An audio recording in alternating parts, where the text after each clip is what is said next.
आपका स्वागत है डेली बाइबल रीडिंग में। आज हम पढ़ेंगे प्रभु के ज्ञान से भरे नीति वचन का अध्याय 27।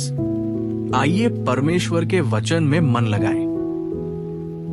कल के दिन के विषय में डींग मत मार, क्योंकि तू नहीं जानता कि दिन भर में क्या होगा। तेरी प्रशंसा और लोग करे तो करें, परंतु तू आप न करना। दूसरा तुझे सराहे तो सराहे, परंतु तू अपनी सराहना न करना। पत्थर तो भारी है और बालू में बोझ है, परंतु मूढ़ का क्रोध उन दोनों से भारी है। क्रोध तो क्रूर और प्रकोप धारा के समान होता है, परंतु जब कोई जल उठता है तब कौन ठहर सकता है। खुली हुई डांट गुप्त प्रेम से उत्तम है। जो घाव मित्र के हाथ से लगे वो विश्वास योग्य है, परंतु बैरी अधिक चुंबन करता है। संतुष्ट होने पर मधु का छत्ता भी फीका लगता है, परंतु भूखे को सब कड़वी वस्तुएं भी मीठी जान पड़ती है। स्थान छोड़कर घूमने वाला मनुष्य उस चिड़िया के समान है जो घोंसला छोड़कर उड़ती फिरती है। जैसे तेल और सुगंध से, वैसे ही मित्र के हृदय की मनोहर सम्मति से मन आनंदित होता है। जो तेरा और तेरे पिता का भी मित्र हो, उसे न छोड़ना, और अपनी विपत्ति के दिन अपने भाई के घर न जाना। प्रेम करने वाला पड़ोसी दूर रहने वाले भाई से कहीं उत्तम है। हे मेरे पुत्र, बुद्धिमान होकर मेरा मन आनंदित कर, तब मैं अपने निंदा करने वाले को उत्तर दे सकूंगा।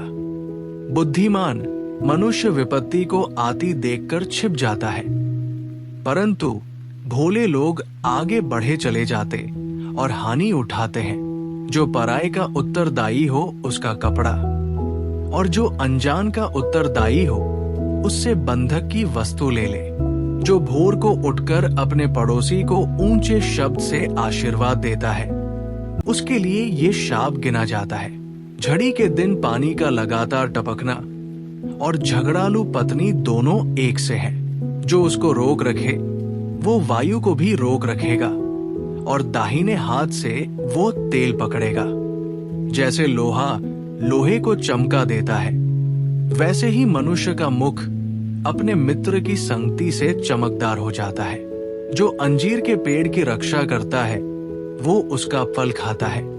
इसी रीति से जो अपने स्वामी की सेवा करता उसकी महिमा होती है।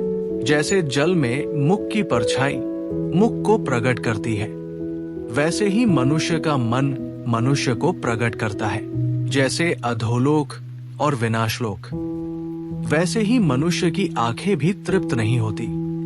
जैसे चांदी के लिए कुठाली और सोने के लिए भट्ठी है, वैसे ही मनुष्य के लिए उसकी प्रशंसा है। चाहे तू मूर्ख को अनाज के बीच ओखली में डालकर मूसल से कूटे, तो भी उसकी मूर्खता नहीं जानेगी।